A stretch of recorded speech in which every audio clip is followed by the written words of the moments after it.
Olá, pessoal. Boa noite. Tudo bem aí com vocês?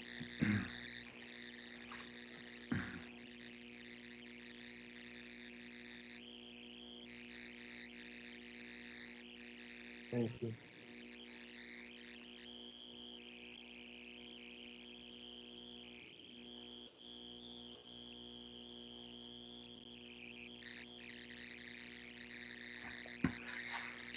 Bom, então, eu vou escrever aqui. Hoje é a última aula, né? Semana que vem, dia 13, então é a avaliação.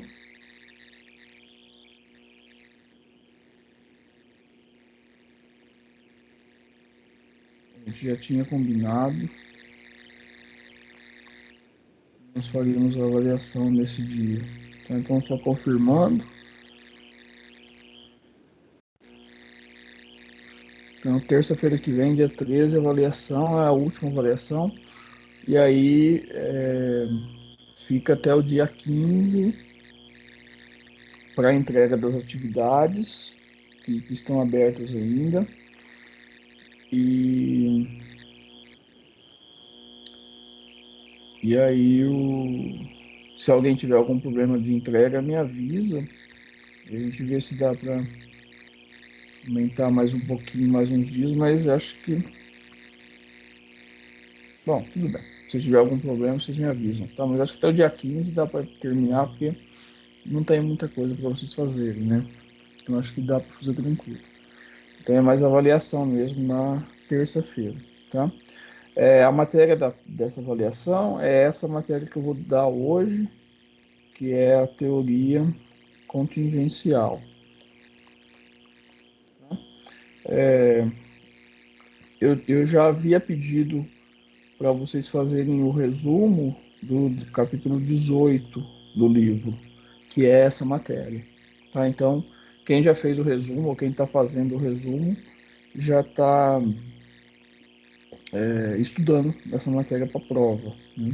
Então, essa é a intenção do resumo, é proporcionar que vocês estudem o livro e não fica somente nos slides, porque os slides é mais uma conversa mesmo. Tá? No livro é bem mais aprofundado. Ok? Então é só essa matéria e a avaliação é igual às outras, não muda, daquele esquema de questionário, tudo do mesmo jeito. Tá bom? E aí, fazendo a prova, a gente encerra. E aí eu vou corrigir todas as tarefas depois do dia 15. E aí eu comunico vocês quando as notas estiverem no swap. Talvez na outra semana, semana do dia até o dia 23, por aí já esteja tudo lançado lá. Acho que não vai ter nenhum problema de aluno de recuperação, a não ser que não tenha feito as atividades, mas acho que tudo tranquilo. Tá? Bom, então eu vou compartilhar a tela aqui para a gente fazer essa aula de contingência.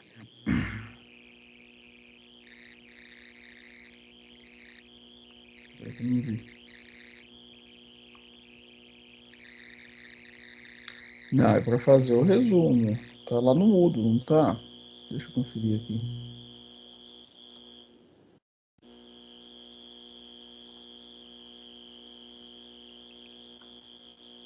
Eu acho. Não tá. Peraí, eu vou conferir, Jennifer. Se tá o resumo aqui ou não.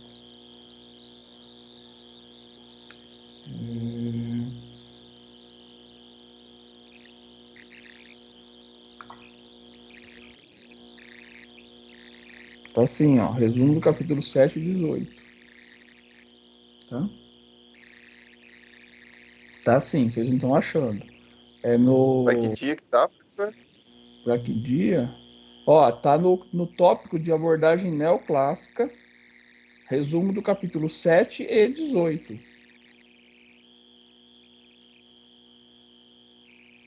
É pro dia 18. No texto tá 11, mas aqui embaixo a data. Deixa eu compartilhar a tela com vocês.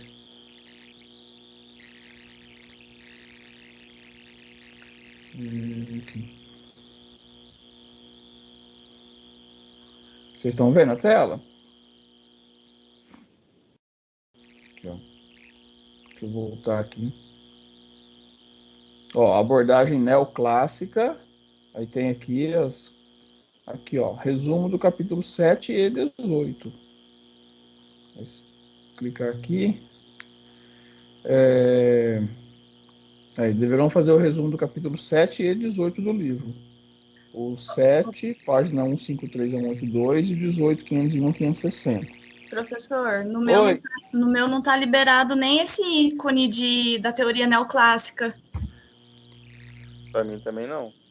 Para mim tá liberado os conceitos iniciais de administração, abordagem clássica, aí já parte para as gravações das aulas, depois teoria comportamental. Ah, tá. Então, tá certo. Tá certo. Eu me confundi aqui, eu não tinha liberado para vocês. Então eu vou colocar aqui só o.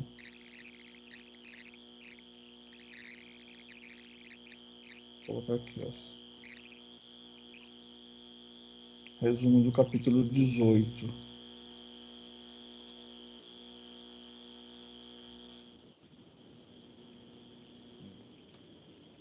Resumo do capítulo 18.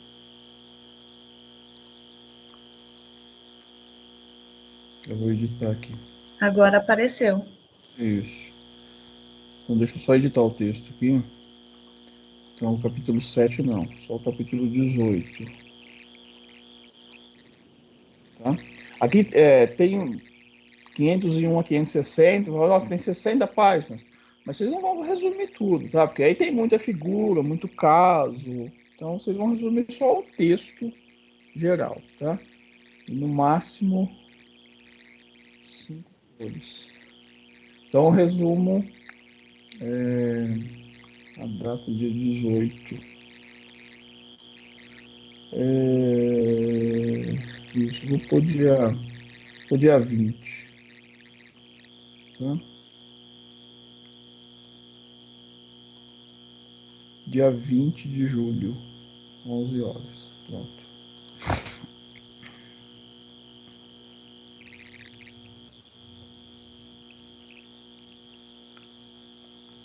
Aí, agora apareceu para vocês.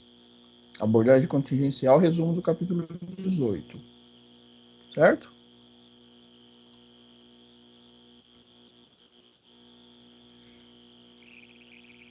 Então aí clica nele, vai estar aqui, página 501 a 560. O resumo é manual em folha de caderno e deve ter 5 páginas, tá? É resumo mesmo, é um resumo, não é cópia do livro, tá? Então vocês vão lendo e vai escrevendo quem está entendendo.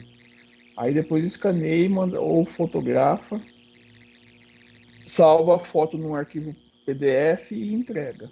Tá? Até o dia 20, ó, tem 13 dias para vocês fazerem. Dá tempo de fazer 5 páginas do caderno, 2 horas de serviço faz. Tá bom? Seria bom vocês fizessem já agora, no final de semana antes da prova, que é uma forma de estudar para a prova, né? Porque aí você já vai estar lendo o livro, já vai escrevendo o resumo, já está estudando para a prova. Certo, pessoal? Ficou claro? Certinho. Então, beleza. Tem muita coisa, não. Bom, deixa eu projetar os slides agora, para a gente começar.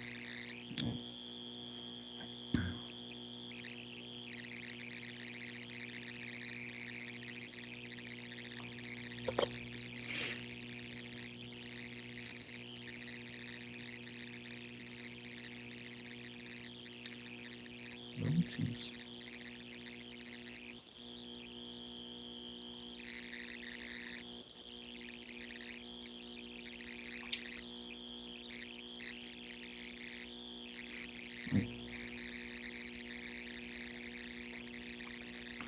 Agora sumiu a tela.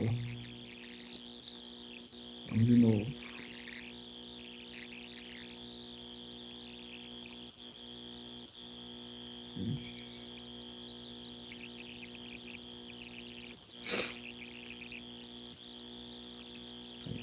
estão vendo os slides agora?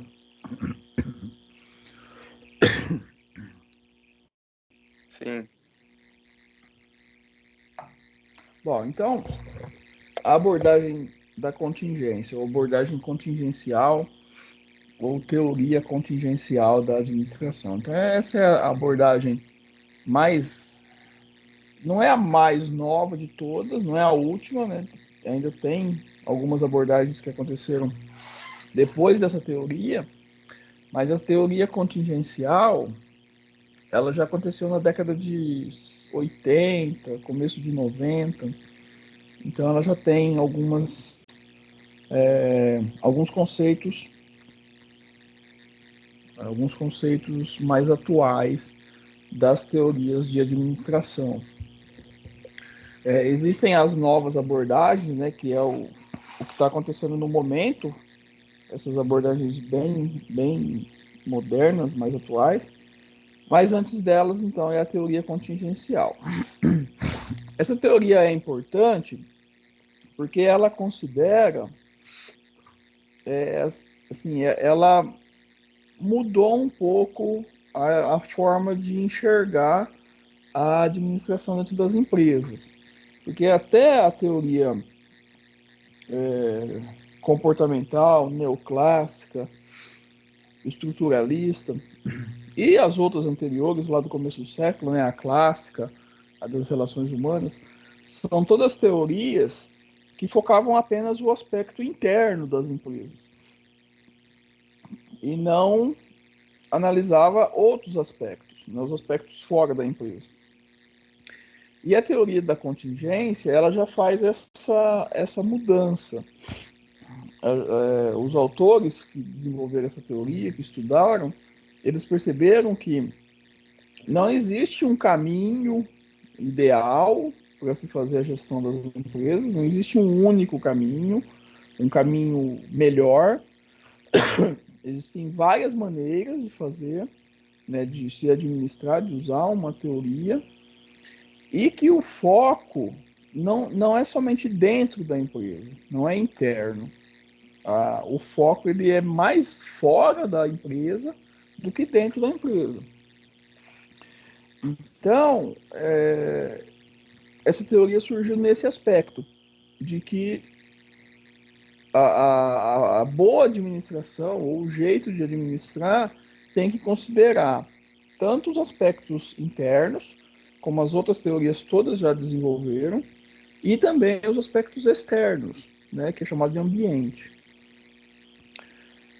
E para isso, e para comprovar isso tudo que eles pensavam, então eles desenvolveram vários estudos, vários autores desenvolveram vários estudos para analisar essa influência do meio externo e do ambiente como um todo dentro do escopo da administração das empresas.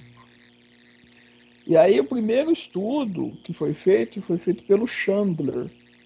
Ele foi analisar a relação entre a estratégia que a empresa adota e a sua estrutura.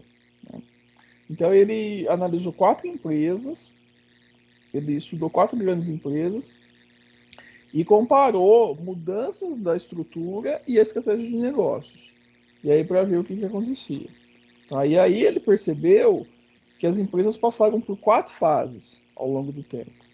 Todas as empresas, né? A cadeia cronológica dessas empresas mostrava então 4 fases.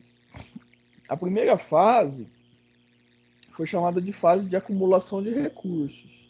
Então, foi a fase inicial do processo industrial, do processo das grandes empresas, e foi uma fase que as empresas se preocupavam em crescer. Tá? A preocupação das empresas era se desenvolver, era crescer, era aumentar suas instalações, era aumentar a produção, era produzir mais, era alcançar mercado, era crescimento. Tá? E aí, para poder crescer, as empresas precisavam adotar maneiras de gerenciar os recursos. Então, se eu vou aumentar a minha produção, eu preciso ter maneiras, ter estratégias de ter recursos, de ter matéria-prima, de ter mão de obra, de ter equipamentos para poder fazer esse aumento, para poder fazer esse crescimento, né? Então as empresas estavam produzindo, estavam preocupadas em crescer, e aí o foco delas era realmente em ter condições, ter recursos para poder crescer. Então elas se preocupavam muito com a aquisição de matérias-primas, com os equipamentos, a mão de obra principalmente, para poder crescer. Então, elas se preocupavam com a aquisição de matérias-primas, o que possibilitou o crescimento dos setores de compras e aquisição de empresas fornecedoras, que detinham as matérias-primas. Então, aí, dentro desse processo, né, começou o que a gente chama de integração vertical e economia em escala.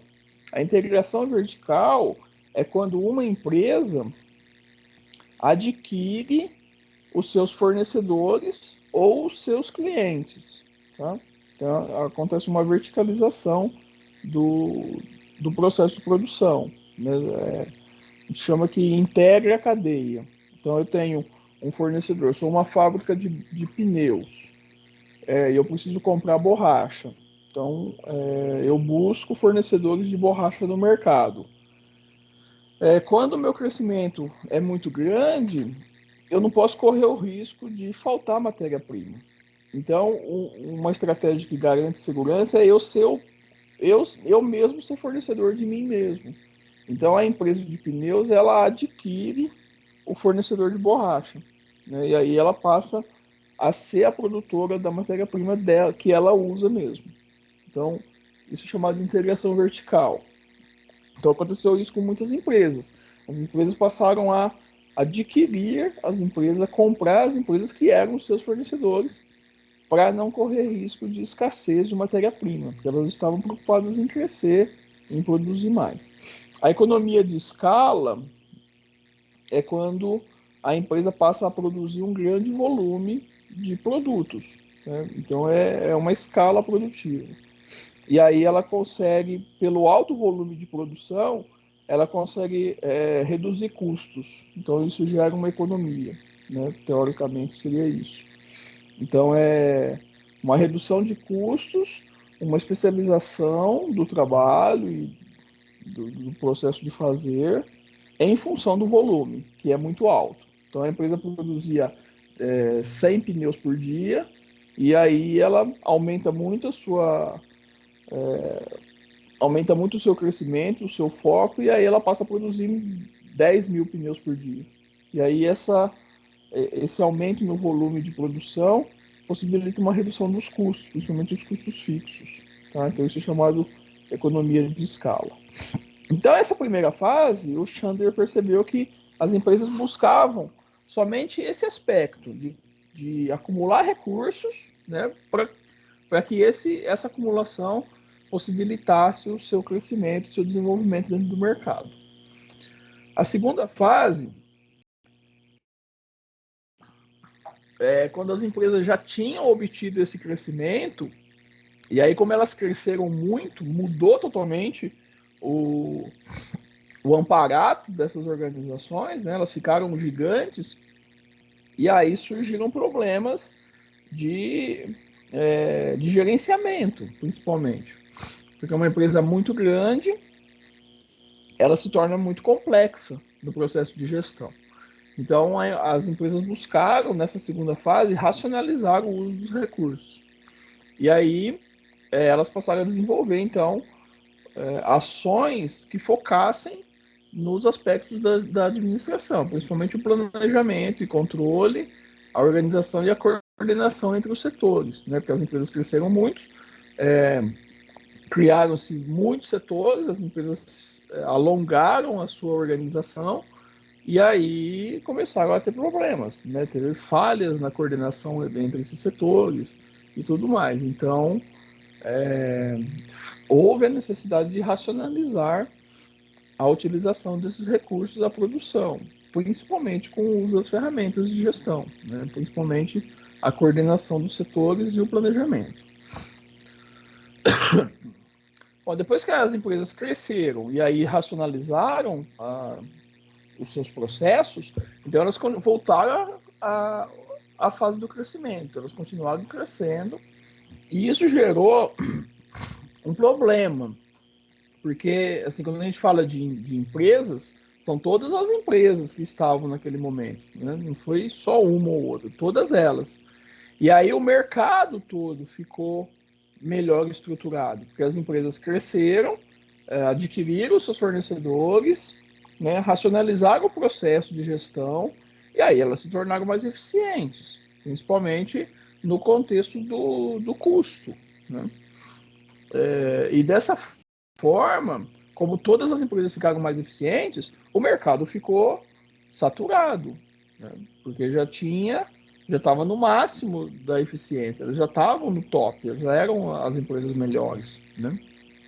E isso possibilitou uma saturação desses mercados e uma redução da possibilidade de reduzir custos e aumentar lucros. Então isso gerou um problema financeiro para essas empresas, que os lucros delas não aumentavam, pelo contrário, eles começaram a reduzir por causa dessa grande expansão. Né?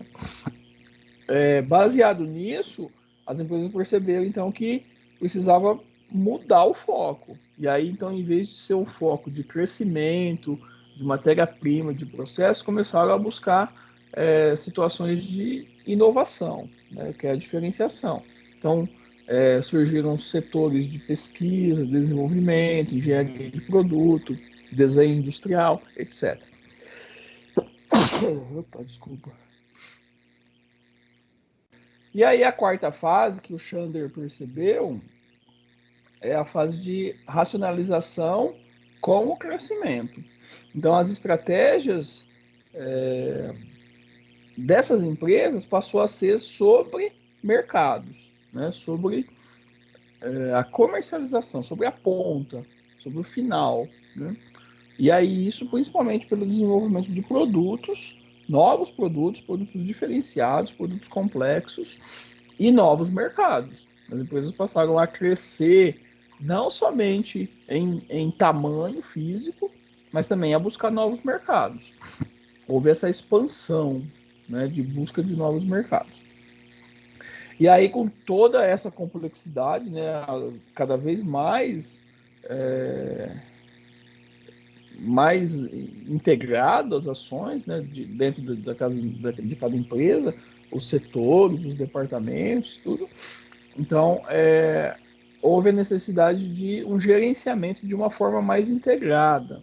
Então, os setores dentro de uma empresa, eles necessitavam deixar de ser isolados, cada um fazendo a sua parte, e ter assim uma relação mais integrada, né? A empresa toda ligada entre si. E aí, como consequência, gerou então uma descentralização das operações, né? Dividiu-se as operações e uma centralização dos controles. Então, a pirâmide organizacional ela mudou com divisão de tarefas nas operações sendo dividido e mais mantendo o controle centralizado. Bom, um outro estudioso que também desenvolveu pesquisas dentro da contingência foi o Burns e o Stalker, que são dois sociólogos, e eles estudaram algumas indústrias na Inglaterra para verificar a relação entre a prática administrativa e o ambiente externo. Então, e eles perceberam que as organizações elas são classificadas de duas maneiras, de acordo com os procedimentos, os processos de gestão que as empresas faziam, elas foram classificadas de duas maneiras. As organizações que eles deram um nome, né? As organizações que são mecanísticas e aquelas que são orgânicas. E aí aqui tem a caracterização então desses dois tipos de empresa. As organizações mecanísticas, então são organizações que são baseadas na teoria clássica, né? São empresas que se desenvolveram baseado nos princípios da teoria clássica, os princípios de divisão do trabalho, funções da administração, né, as 6 funções da administração, e na estrutura de racionalização do trabalho desenvolvida pelo Taylor. Tá? Então, são organizações que tinham uma estrutura muito burocrática na divisão do trabalho. Então, cada função, cada cargo desenvolvia o seu trabalho daquela maneira, daquela única maneira, né, sem muita abertura para mudança, sem possibilitar muita inovação, sempre do mesmo jeito, né, naquele aspecto tradicional. Os cargos sempre eram ocupados por especialistas, porque a pessoa estava no cargo, só desenvolvia aquela atividade, aquela rotina, se tornava especialista, assim como era a teoria clássica. As decisões sempre na cúpula, né? Então é uma estrutura organizacional direcionada por uma cadeia de comando. Então sempre a decisão é na cúpula da pirâmide. A hierarquia é rígida, né? Sempre tem o controle e o comando, seguindo a teoria clássica. Então as ordens vêm sempre de cima, né? Um sistema rígido de controle. Predomínio da interação vertical, ou seja, é sempre do topo da pirâmide para baixo, né? A ordem de comando, a forma de trabalho, e nunca tem uma comunicação de baixo para cima, sempre integrada assim. O controle é mais estreito, amplitude, então é um controle bem próximo, com vários comandos, várias coordenações. Uma ênfase muito grande nos procedimentos e nas regras, né? Então tudo é baseado em regra, em procedimento, não tem abertura para inovação, é sempre daquele jeito sistemático. E é baseado na teoria clássica. Já as organizações que são chamadas de orgânicas são as organizações que se baseiam nos princípios da teoria das relações humanas e são empresas mais flexíveis. Então, a estrutura organizacional desse tipo de organização, ela é bem mais flexível e a presença de pouca divisão do trabalho, né? Então não tem uma segmentação muito grande do trabalho, onde um cargo, um funcionário, ele realiza várias tarefas, não tem a especialização, como tem nas organizações mecanísticas. Então, o funcionário ele faz várias ações diferentes, podem até ser repetitivas, mas são diferentes, então não tem uma especialização, uma coisa única, rotineira. Os cargos são sempre modificados e redefinidos, né, em função de como é feito o trabalho. As decisões são sempre descentralizadas, então não tem mais aquela centralização na cúpula. A decisão ela caminha ao longo da pirâmide, então para os níveis mais baixos, eles têm autonomia para tomar decisões. Muitas vezes existe a delegação, né? Então o superior ele passa responsabilidades e autoridades para o nível mais baixo, para o seu subordinado, e aí dá essa flexibilidade para que esse funcionário assuma essa responsabilidade que é mais alta e também a autoridade. Então, a hierarquia passa a ser mais flexível, então não tem uma estrutura rígida, né, de comando, mas é uma estrutura mais flexível, mais aberta. A realização das tarefas é sempre pelo conhecimento e não pelo cargo, né? Então, as pessoas que têm o conhecimento são aquelas que desenvolvem aquelas tarefas. A tarefa é feita sempre pelo conhecimento. Existe uma interação lateral, né? Os vários cargos se comunicam e se interagem.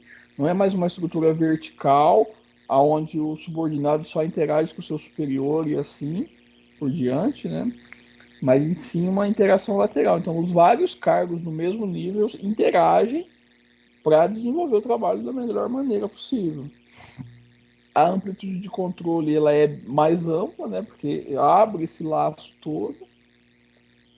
A comunicação informal ela se torna mais confiável, porque tem essa interação entre os pares, né? Então as pessoas que ocupam o mesmo cargo ou que estão no mesmo nível na pirâmide organizacional, como eles estão interagindo para desenvolver o trabalho, a comunicação informal, né? Não aquela baseada em regras, mas essa comunicação entre as pessoas que estão desenvolvendo o trabalho, que acaba sendo a comunicação mais eficiente, cria um ambiente de confiabilidade. Então, torna-se mais confiante. As pessoas passam a desenvolver tarefas baseado nessa interação entre eles, e não num procedimento escrito formal num papel, né, num código de conduta, por exemplo.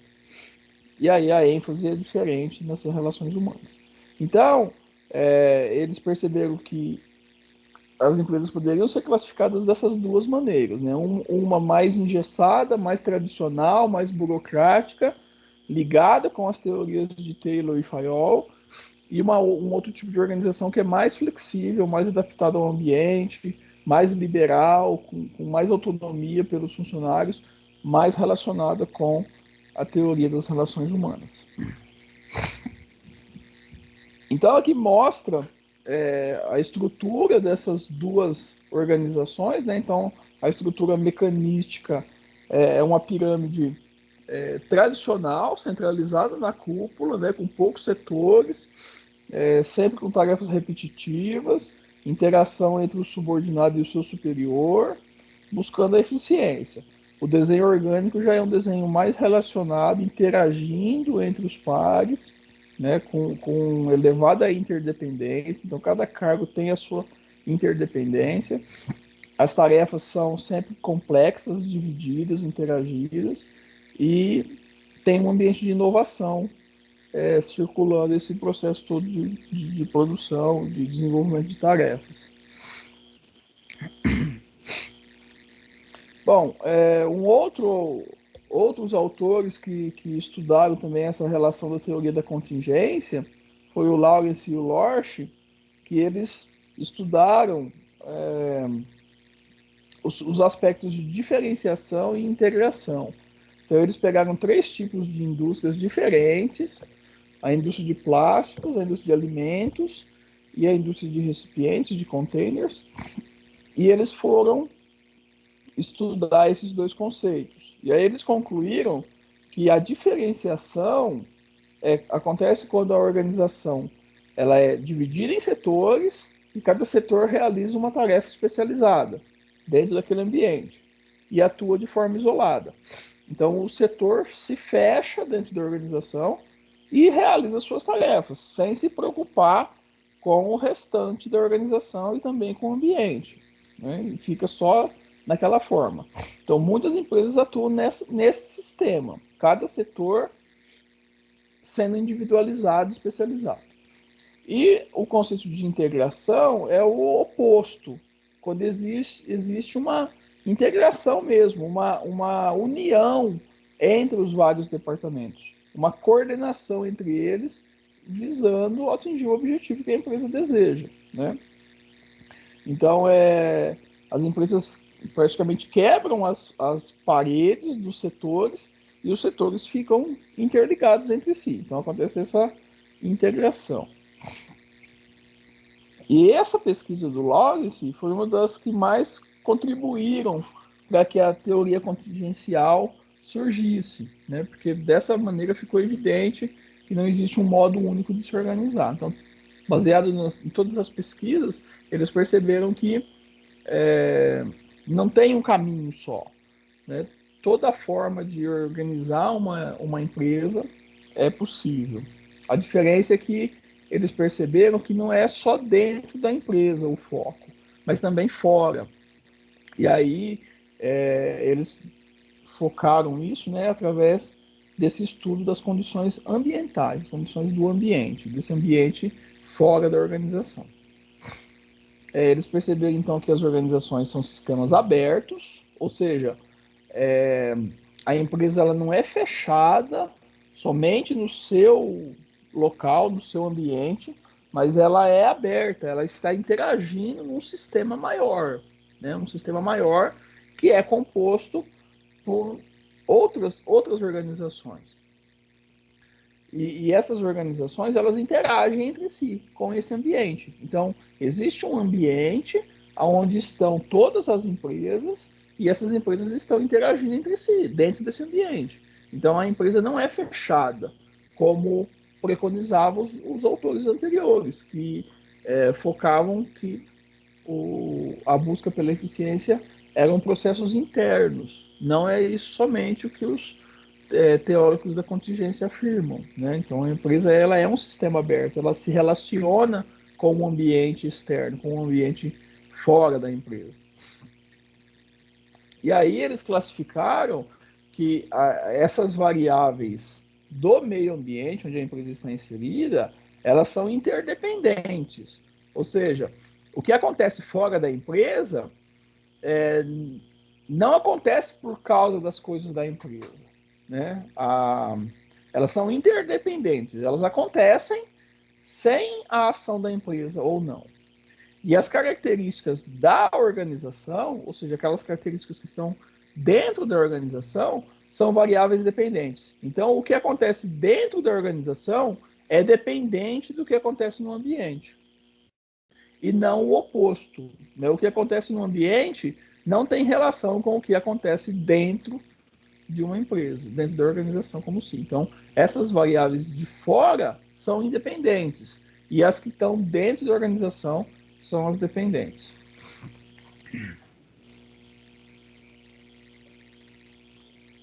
Bom, e aí um outro aspecto que surgiu, além do ambiente, esses estudos que foram feitos para verificar o ambiente, né, o ambiente externo, outros estudos também surgiram sobre a tecnologia.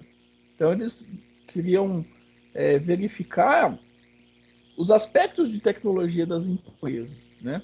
E a tecnologia aqui não é somente sobre máquinas ou equipamentos, mas é a forma como se faz, né? Aqui a tradução de tecnologia, aqui a definição de tecnologia seria o modo de fazer, como que é feito, de que maneira que é produzido, né? Não simplesmente se é uma máquina que desenvolve muitas ações ou se é, enfim, não é somente o foco no equipamento, né? Quando a gente fala em tecnologia, pensa-se no equipamento, um equipamento que vai fazer alguma coisa de uma forma melhor do que está sendo feito. Mas não é só isso. Quando se fala de tecnologia dentro da teoria da contingência, é o modo de fazer, como que é feito, como que é produzido. E aí o Wardjor, ele estudou 100 empresas para verificar isso. Como que as empresas desenvolviam o seu negócio, como que elas faziam, né? E esse como fazer, ele chamou de tecnologia. Então, ele classificou essas empresas em três tipos de tecnologias. As empresas que têm uma produção unitária ou oficina. Então, o primeiro grupo que o Wardward deu o nome, ele pegou 24 empresas desse tipo de produção. Então, esse tipo de tecnologia são empresas que produzem poucas unidades, então, geralmente é uma unidade, utilizam muitas ferramentas, o processo produtivo é pouco padronizado, não existe um padrão, né, e pouco automatizado também, com grande utilização de mão de obra e de mão de obra especializada. Então, como exemplo, é a produção de navios, a produção de aviões, a produção de grandes motores, etc. Então, essas empresas que fazem esse tipo de produção recebem o nome de produção unitária. Tá? Então, aqui tem um exemplo de um estaleiro que produz navios. Né? Então, a produção é baixa, então não se produz muitos navios por dia. Né? A produção é muito pequena. Produz aí, sei lá, demora 1 ano para produzir um navio. Né? Então, é uma produção baixa. Os processos não são muito automatizados, a maior parte é manual, exige mão de obra, né, funcionários e mão de obra especializada. Não é qualquer pessoa que trabalha na construção de um navio, ou de um avião, ou de grandes motores, né, turbinas de aviões, enfim. O segundo tipo de empresa do estudo, ele chamou de produção em massa, ou produção mecanizada. E ele estudou 31 empresas desse tipo. Então, essas empresas, elas são caracterizadas por uma grande quantidade, a produção é bem grande, né, um volume bem maior, existe sempre uma linha de montagem e os funcionários, eles desenvolvem poucas atividades. A maior parte das atividades não, assim, os funcionários realizam poucas atividades no sentido de atividades diferentes. Eles fazem poucas atividades diferentes, né? É um conceito mais de especialização. Em alguns aspectos, os funcionários realizam poucas atividades no sentido de quantidade mesmo, é mais um acompanhamento, uma supervisão, né? Então, como exemplo, tem a fábrica de automóveis. Então, aqui tem uma foto das fábricas de automóveis, né? Então, é uma linha de produção sempre sequencial, né? Um carro atrás do outro, é automatizada, né? Uma sequência de produção, e os funcionários eles realizam poucas atividades diferentes ou até mesmo poucas atividades, né? Então, o funcionário só coloca o capô, só coloca o vidro, não tem muito apelo no conceito da mão de obra em desenvolver várias atividades. E o terceiro tipo de empresas que ele analisou são aquelas que são chamadas de automatizadas, produção automatizada ou produção em processo, aonde a produção é totalmente automatizada, praticamente não se tem funcionários, ou então os funcionários são muito poucos e eles fazem apenas um trabalho de monitoramento, de acompanhamento, de supervisão, né? Então, como exemplo, são as refinarias de petróleo, as siderúrgicas, as indústrias químicas, etc. Então, aqui tem uma foto de uma siderúrgica, né? Então, o processo é totalmente automatizado, os funcionários são poucos e fazem mais o acompanhamento. Ou então uma refinaria de petróleo, né? Os processos são sempre automatizados. Então, baseado nisso, ele percebeu que existem três tipos de tecnologia: a produção unitária, a produção em massa e a produção contínua, né? E aí os resultados são diferentes. A produção unitária é sempre uma produção em unidades, a produção em massa é sempre produção em lotes, a produção contínua é uma produção em grande quantidade. Algumas diferenças, né? A produção unitária precisa de mais funcionários, é um tipo de trabalho artesanal, né? Pouca padronização. Já a produção em massa são máquinas, né? Uma mão de obra mais utilizada com regularidade, um pessoal mais especializado na produção contínua, né? Um trabalho mais intensivo. Bom, e aí o Woodward ele concluiu que a forma que a organização atua desenvolve, é afetada pela tecnologia que ela desenvolve, né? Então, por exemplo, na produção em massa, que é aquela produção de grandes lotes, grandes quantidades, então a forma burocrática de gerenciamento associa-se ao sucesso, né? Então, essa produção de grande volume de produtos, essa forma de gerenciamento burocrático, né, com regras, com normas, com padrões, ela associa-se muito bem ao sucesso da organização. E em outros tipos, já não funciona, né? Nos tipos de artesanal ou de contínuo, essa forma burocrática já não é mais adequada. Tem que ser mais uma forma mais humana, né? Mais sem relacionamento com a teoria clássica. A segunda conclusão: há uma forte correlação entre a estrutura organizacional e a previsibilidade das técnicas de produção. Ou seja, quando a empresa consegue prever o resultado da sua produção,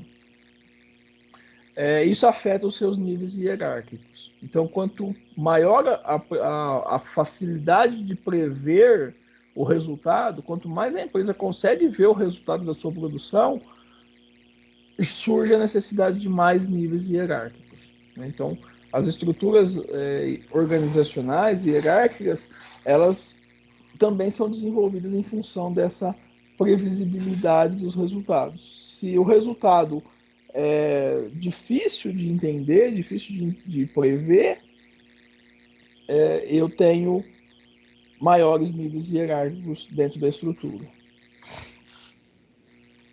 A terceira conclusão, empresas com operações estáveis necessitam de estruturas diferentes das organizações com tecnologia mutável. As organizações estruturadas e mecanísticas são apropriadas para operações estáveis, ou seja, aquelas operações que não mudam, a empresa mantém sempre o seu mesmo ambiente, né? Enquanto as organizações que têm uma tecnologia mais mutável requer um sistema orgânico. Então, de acordo com a estabilidade da organização, ela opta em se tornar um sistema mecanicístico ou um sistema orgânico. E sempre vai haver alguma função. Então, dependendo da tecnologia, uma função se destaca. E é aqui a gente percebe. Então, na produção unitária, se destaca os aspectos de engenharia, né? Então, produção de navio, produção de avião, a área predominante, a área mais importante é a área de engenharia, de pesquisa e desenvolvimento. Produção em massa, produção de automóveis, a função que mais se destaca, que é predominante, é a produção, né? A forma de operações.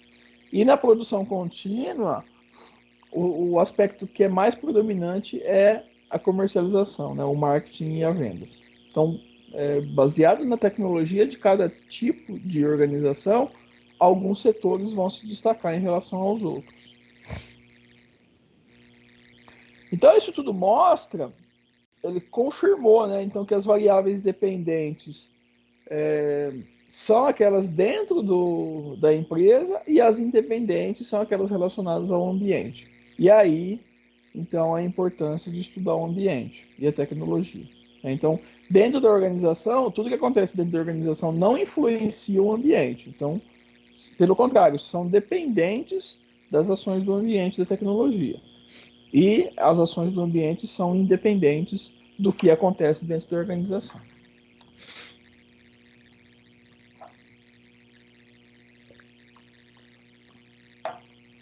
Bom, e aí falando de ambiente, né, e aí eles, baseado nessas conclusões, todos os autores desenvolveram algumas maneiras de estudar o ambiente e a tecnologia, já que eles são influenciadores da forma de gerenciar a organização. E aí, estudando o ambiente, eles perceberam que as organizações elas não conseguem compreender esse ambiente como um todo.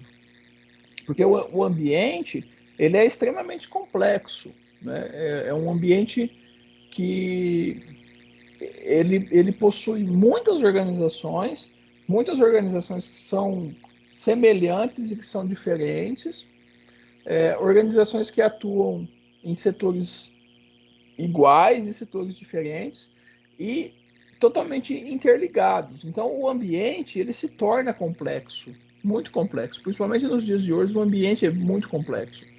E aí as organizações elas não conseguem conhecer totalmente esse ambiente. E dessa maneira, o que as organizações conseguem perceber do ambiente é através do mapeamento ambiental. Ou seja, as empresas elas mapeiam o ambiente que ela está atuando. Ela tira uma foto, digamos assim, daquele ambiente que ela está estudando. E faz esse mapeamento e toma suas decisões baseadas nisso, porque ela não consegue entender o ambiente como um todo. O ambiente é muito complexo. Um outro aspecto em relação ao ambiente é que cada organização tem uma percepção do ambiente, que é diferente. Então, mesmo as empresas estando no mesmo ambiente, atuando na mesma linha, no mesmo foco, ou sendo até diferentes, elas não têm a mesma percepção do ambiente. O ambiente ele é percebido por cada organização de uma maneira diferente, né, baseado nos outros aspectos. Então, isso torna importante, relevante para a tomada de decisões, né? Porque o que uma empresa está analisando do ambiente nem sempre vai ser igual ao de outra empresa, mesmo estando no mesmo ambiente. Um outro aspecto diz respeito à consonância e dissonância. Então, as empresas elas analisam o ambiente e buscam atuar de acordo com as suas percepções E quando situações novas acontecem, a decisão acontece baseado naquilo que já aconteceu anteriormente, né? Então, as empresas comprovam aquilo que ela já fez, aquilo que ela já percebeu do ambiente. Então, isso é a consonância. Ela comprova uma situação que ela já viveu e que acontece novamente, então ela já tem como atuar. E por fim, o desdobramento do ambiente. Então, uma forma de estudar o ambiente, como ele é muito complexo e como ele é muito grande, é dividir esse ambiente, desdobrá-lo, né? Então, se desdobra esse ambiente em dois aspectos: o ambiente geral e o ambiente da tarefa, onde o ambiente geral ele é chamado de institucional e o ambiente da tarefa é o ambiente externo. Isso falando fora da empresa, né? Então a gente pode até inserir um terceiro ambiente, que seria o ambiente interno da empresa. Então, fora da empresa, divide-se o ambiente em ambiente geral e o ambiente da tarefa. O ambiente geral, que é chamado de ambiente institucional, é o ambiente onde está inserido todas as formas de tecnologia, aonde está inseridas as condições legais, então as condições de leis, né, de legislação, todo tipo de legislação que afeta a organização, tanto legislação local, onde a empresa está inserida, quanto do país, quanto dos outros países que ela tem relação, né? Então, muitas vezes as empresas exportam e aí as condições legais dos países que importam o seu produto atuam sobre esse processo organizacional. As condições políticas do país, do local, do mundo, as condições econômicas, então aspectos econômicos que afetam a organização, salário, renda, taxa de juros, taxa de câmbio, inflação, são tudo aspectos que envolvem a condição econômica. Condições demográficas, que são aqueles aspectos relacionados ao perfil dos consumidores, então é relacionado com os clientes das empresas, né? Então, o que os clientes fazem, o que eles desejam, o que eles consomem, enfim, como que é seu perfil, como que é seu comportamento de compra, etc.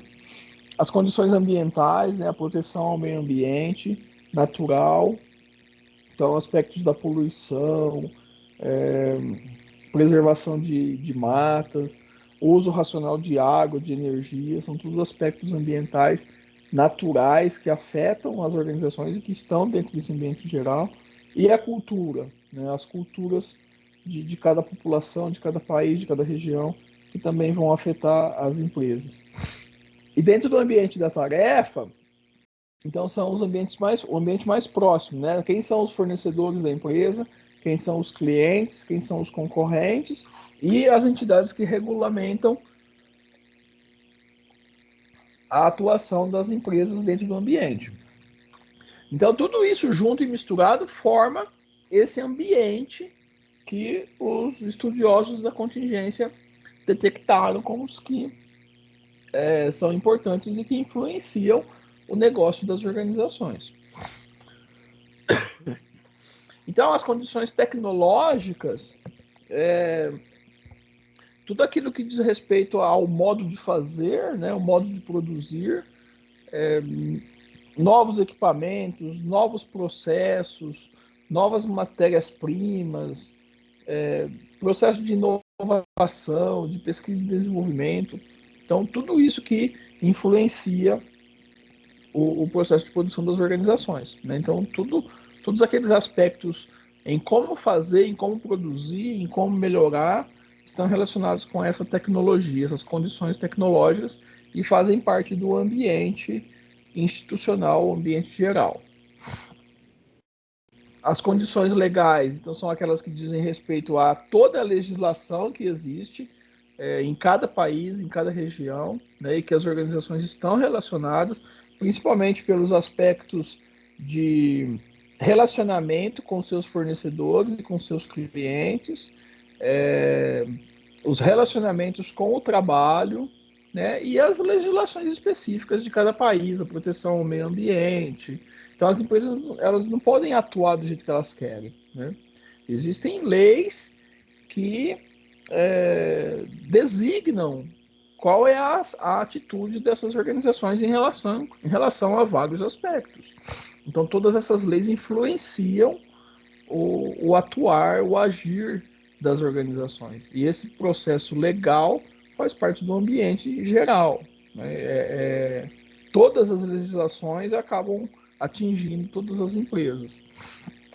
As condições políticas, né? Então, os aspectos políticos de uma região ou de um país ou de vários países, né? Onde a empresa tem atuação. Então, aqui entra os aspectos políticos em relação a lobby, em relação a determinação de leis que impedem as empresas de atuar em certos setores, que criam subsídios ou que taxam os produtos, enfim, todos esses aspectos políticos que envolvem o trabalho dessas organizações. As condições econômicas, né, que eu já falei, então os aspectos de produção e renda, pagamento de salários, pagamento de impostos, ambiente inflacionário, taxa de câmbio, valorização de moedas, enfim, todos esses aspectos também interferem, principalmente no contexto da redução de custos, aumento de lucro, preços de vendas, margem de lucro, essa coisa toda. As condições demográficas, né, que são relacionadas com o perfil dos clientes e com o perfil das pessoas, enfim, onde as organizações estão, né? Então, cada país, cada região tem a sua personalidade. Então, as pessoas têm os seus perfis individuais, têm os seus perfis coletivos, e isso influencia o comportamento de compra, os aspectos do consumo, né? Então, as várias condições demográficas, por exemplo, idade, o sexo, a profissão, o nível de renda, influencia o consumo, né? Então, pessoas mais jovens consomem um tipo de produto que pessoas idosas talvez não consumam, ou vice-versa, né? Alguns produtos são mais consumidos por idosos do que por jovens. Alguns produtos são mais consumidos por mulheres do que por homens, por crianças do que por idosos. Alguns produtos são direcionados à classe financeira mais alta e não para a classe financeira mais baixa. Então, todos esses aspectos são condições demográficas. E isso está relacionado diretamente com as organizações e esse ambiente geral. A preservação ambiental também é um fator do ambiente geral. Então, todos esses aspectos de preservação de ar, água e solo, né, a poluição, desmatamento, contaminação de água, contaminação do ar, efeito estufa, uso racional de energia, uso racional de água, descarte de dejetos, né, de efluentes, enfim, todos esses aspectos estão relacionados com a atuação das empresas e são fatores do ambiente geral, são fatores que estão fora da organização, mas que estão atuando, influenciando os negócios. As condições culturais, né? Então, cada país, cada região tem a sua cultura, tem esses aspectos regionais, né, culturais, e que influenciam, então, na atuação das empresas. Então, certos países vão consumir tal produto, não vão consumir outro produto. Então, as organizações precisam estudar essas condições culturais para poder desenvolver os seus produtos, os seus serviços de forma adequada. Então, esses fatores também são fora da organização, né? A cultura de cada cidade, de cada país, de cada povo é influenciada como sendo um ambiente geral e não um ambiente dentro da empresa também. Bom, e aí depois, além do ambiente geral, tem-se o ambiente da tarefa, que são os mais próximos da empresa, os fornecedores, os clientes, os concorrentes e as entidades reguladoras. Então, os fornecedores, né? Então, a relação direta, empresas que fornecem algum produto ou serviço para que a empresa possa desenvolver os seus produtos e serviços. Os clientes são as pessoas que compram, né, os seus produtos, podem ser empresas também. Os concorrentes, né, são empresas que atuam no mesmo mercado, com os mesmos produtos ou com produtos diferentes, produtos substitutos, por exemplo, mas que atuam no mesmo mercado e que concorrem pelos mesmos clientes. E as entidades reguladoras são órgãos do governo, né, ou a maior parte deles do governo, que determinam ações que são reguladoras. Então aqui mostra o ambiente completo, né, esse ambiente todo da contingência. O ambiente geral são as condições macros, né, do ambiente institucional. Então todas as condições que afetam a empresa em nível macro, em nível maior. E aqui mais próximo, mais perto da empresa, o ambiente da tarefa, onde estão os concorrentes, os fornecedores, os clientes e os reguladores mais próximos da empresa, né? É o chamado ambiente externo. E a própria empresa com o seu ambiente interno. Então, esses três ambientes formam o ambiente que foi estudado pelos contingentes e que mostram que todas essas ações estão influenciando os negócios. E a empresa ela não pode mais somente olhar dentro de si, como se fosse um sistema fechado, mas sim como sendo um sistema aberto, onde tudo isso está integrado e está interagindo ao mesmo tempo. Bom, dentro desse ambiente, existe uma classificação do ambiente da tarefa. Então, eu posso ter duas maneiras. Eu posso ter fornecedores, concorrentes e clientes homogêneos, que é chamado ambiente homogêneo, ou então heterogêneos, os ambientes heterogêneos. Então, eu tenho uma situação onde os fornecedores são sempre os mesmos, sempre iguais, os concorrentes também e os clientes também. Então, eu sou uma organização que produz um certo produto, eu atuo no mercado onde os fornecedores eles são iguais ou parecidos, os concorrentes eles também são parecidos comigo e os clientes são os mesmos e também são muito iguais. Né? Então, por exemplo, uma fábrica de doces, ela vai ter um fornecedor de açúcar. Então, são vários fornecedores de açúcar que são parecidos, são iguais. Né? Eu vou ter concorrentes que são parecidos, outras fábricas de doces, e eu vou ter um cliente que vai comprar esse doce. Então vai ser uma doceria, uma lanchonete. Então vão ser clientes bem homogêneos. Por outro lado, eu posso ter um ambiente que é heterogêneo. Então eu tenho diversos fornecedores que são diferentes, eu tenho diversos concorrentes que também são diferentes para clientes diferentes. Então, por exemplo, uma empresa de máquinas, uma empresa de tratores, se encaixa nesse aspecto. Né? São vários fornecedores, então eu tenho, no caso da indústria de tratores, eu tenho um fornecedor de pneu, eu tenho um fornecedor de aço, eu tenho um fornecedor de componente eletrônico, eu tenho um fornecedor de plástico, eu tenho concorrentes diferentes dentro desse mercado e clientes diferentes. Então, quem vai comprar o trator pode ser um hotel, pode ser um grande produtor, pode ser um pequeno produtor, pode ser um jardineiro, enfim. Tá? Então, um mercado que é diferente, que é heterogêneo.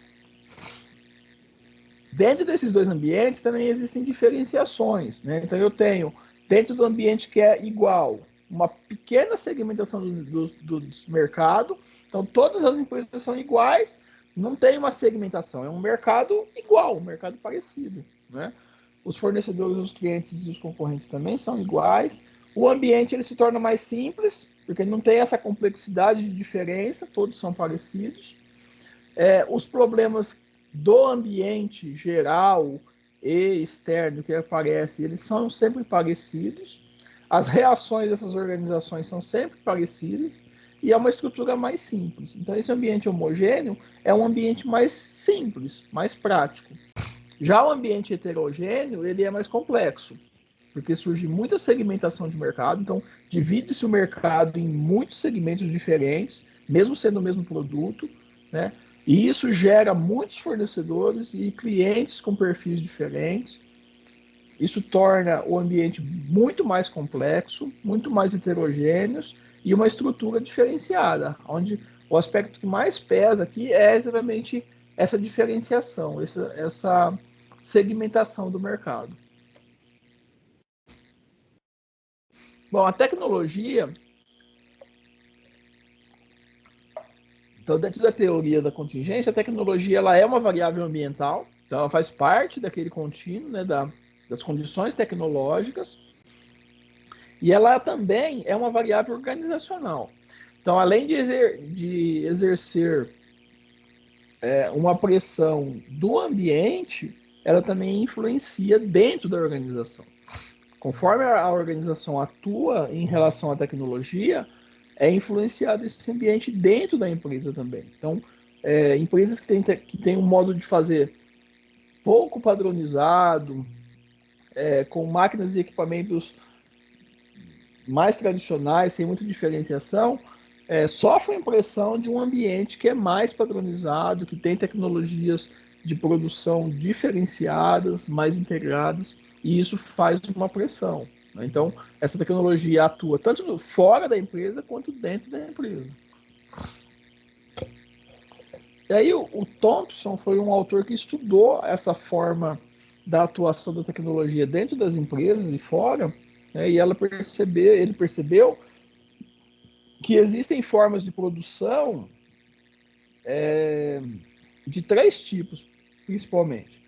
Até que chamou de tecnologia, né? Então a forma de produção é a tecnologia. Então pode ser na forma de sequencial.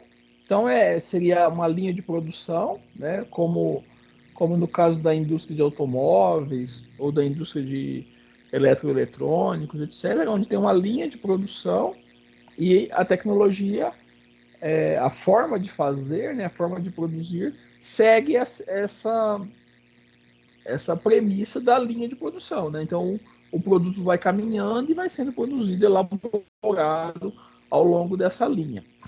Também existe uma tecnologia que ele chamou de mediadora, onde algumas organizações elas atuam ligando outras empresas. Então, por exemplo, os bancos ou as seguradoras. O que o banco faz? O banco não produz nada, nem a seguradora. O banco intermedia, ele é um mediador entre as pessoas que têm o dinheiro, que têm o capital e que precisam fazer o investimento e aquelas pessoas que não têm o dinheiro e que precisam desse capital. Então o banco simplesmente intermedia, ele pega o dinheiro de um investidor e entrega para um emprestante. Né? Ele só faz essa mediação. A mesma coisa de seguradoras. As seguradoras, elas captam o dinheiro, o recurso de um cliente e entrega para uma empresa que vai prestar o serviço de cobertura dessas apólices. E o terceiro tipo, ele chamou de tecnologia intensiva, que são aqueles tipos de organizações que são complexas e que desenvolvem várias atividades para um mesmo cliente. Então, eu tenho um cliente que recebe várias atividades ao mesmo tempo. Então, é o caso de hospitais, a construção civil, os hotéis, os estaleiros, etc. Então, o hospital tem um cliente, uma pessoa, e ela recebe vários serviços ao mesmo tempo. A construção de um navio. Então, tem um navio recebendo várias especializações, vários serviços ao mesmo tempo.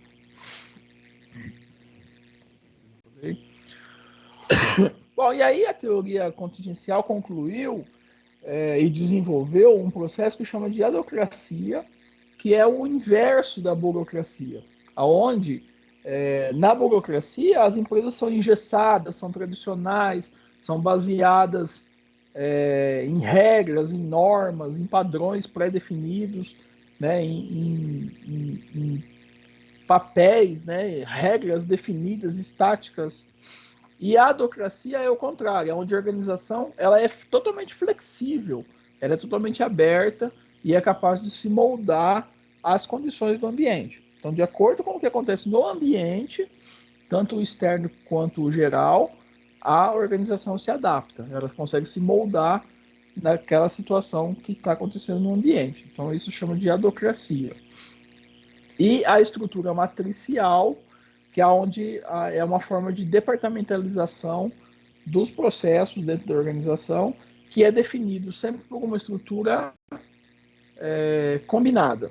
Né? Não é somente como era na teoria clássica, uma estrutura fixa, mas é combinada. É sempre uma estrutura funcional com uma outra estrutura direcionada por produto ou então por projeto. Então a estrutura matricial, ela une uma área funcional dentro da departamentalização da empresa com produtos. Né? Então eu tenho, por exemplo, uma empresa que tem 3 tipos de produtos e os níveis hierárquicos dessa empresa é direcionado pelos produtos. Então existe um gerente do produto A, gerente do produto B, gerente do produto C. E esse gerente ele controla todos os aspectos desse produto A. Ele gerencia o produto A. Então a produção, a venda, a finanças, o RH, a parte técnica, é tudo controlado por esse gerente, por esse produto. A mesma coisa o produto B e o produto C. Mas, ao mesmo tempo, também se mantém as funções. Então, a função de produção, a função de vendas, a função de finanças, a função de RH e a função técnica continua existindo. E aí existe, então, um gerente de produção que vai controlar a produção de todos os produtos, o ABC. Um gerente de vendas que vai controlar, que vai desenvolver as atividades para as vendas dos produtos ABC e assim por diante. Né?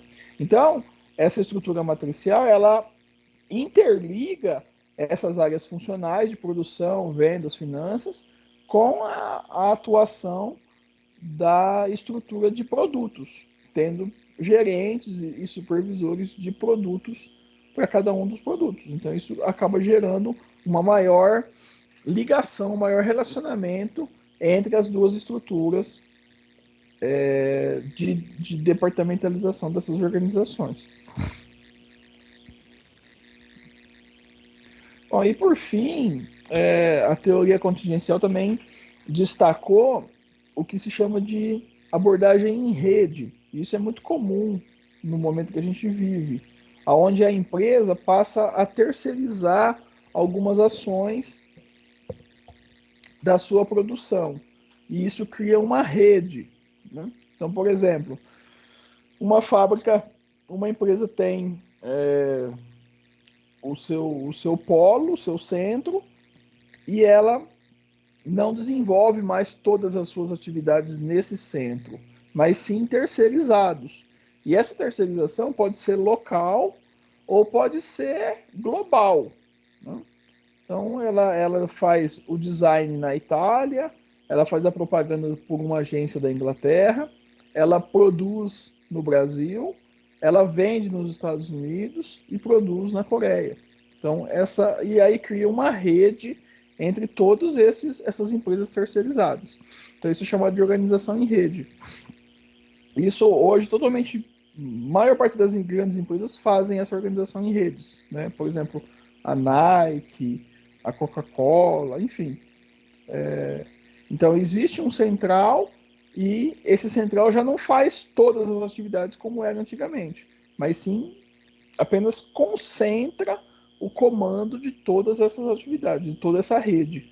Ela coordena essa rede toda. E essa rede é distribuída ao longo do mundo todo. Né? Então, por exemplo, a Nike tem a sede deles nos Estados Unidos, mas produz os seus produtos na Ásia, né? Na China, na Coreia, na Indonésia, na América do Sul, e comercializa com a Europa, tem a parte de propaganda dentro da Europa e assim por diante. Então isso é chamado de organização em rede.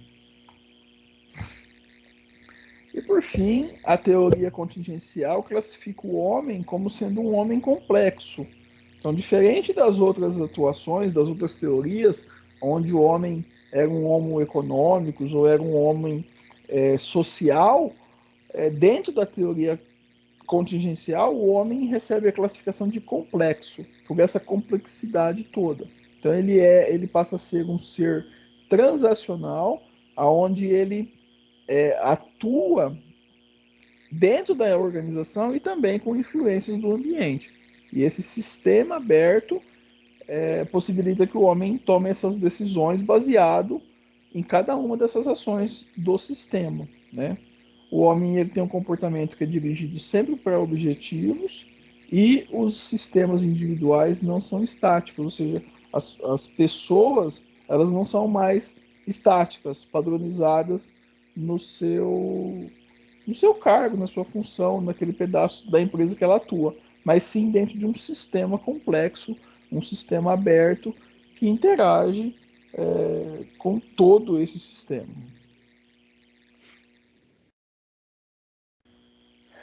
É isso. Ok, pessoal? Vocês estão aí ainda? Opa! Bom, é isso. Então a teoria contingencial, de certa forma, é isso. É uma teoria bem mais atrativa, né? Que envolve esse foco no ambiente como um todo. Então a empresa passa de apenas analisar a sua estrutura interna, mas também todo o ambiente que cerca ela. E essa teoria serve de base para outras definições, né? Principalmente estratégias, análises de mercados, análises de marketing, influenciou tudo isso. Então é bem interessante a atuação da teoria contingencial. Certo? Tem alguma dúvida? Ah, tudo certo. Então tá bom. Bom, então semana que vem a avaliação dessa teoria, capítulo 18 do livro. E aí eu recomendo que vocês façam um resumo, que aí vocês já estão estudando para a prova. E aí a prova no mesmo esquema que a gente já tinha feito. E aí depois é só vocês terminarem a entrega dos trabalhos e a gente finaliza. Beleza? Então tá bom. Obrigado, pessoal. Boa noite. Até semana que vem. Boa noite, professor.